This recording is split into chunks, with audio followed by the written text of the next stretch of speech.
আসসালামু আলাইকুম রহমতুল্লাহ। RRT Bangla news, সাথে আছে আমি শাহবাজ। 30 জুন 2024। শুরুতেই খবরের শিরোনাম। মংডুতে লুট করা চাল বিলিয়ে রোহিঙ্গাদের সমর্থন চাইছে জান্থা।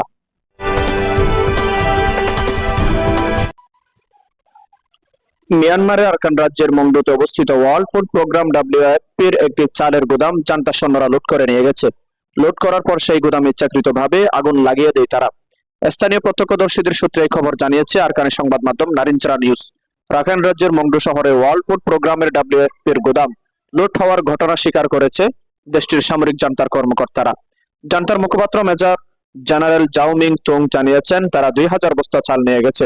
জাওমিং তুং 27 জুন সামরিক মালিকানাধীন সংবাদপত্রের এই কথা স্বীকার করেন।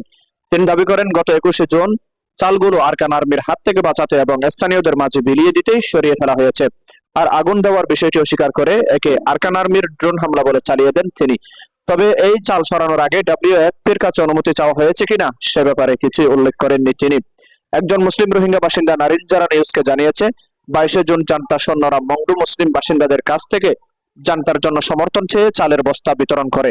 সেদিন 2019 পরিবারের মাঝে এই চাল বিতরণ করা হয়। WFP এক বিবৃতিতে এই ঘটনার নিন্দা জানিয়ে বলেছে, মংডুতে মানবিক সুবিধা ধ্বংস করে খাদ্য ও অন্যান্য সামগ্রী লুট করে WFP-র ত্রাণ প্রচেষ্টাকে দুর্বল করার প্রচেষ্টা অবিলম্বে বন্ধ করা হবে। আসসালামু আলাইকুম ওয়া রাহমাতুল্লাহ।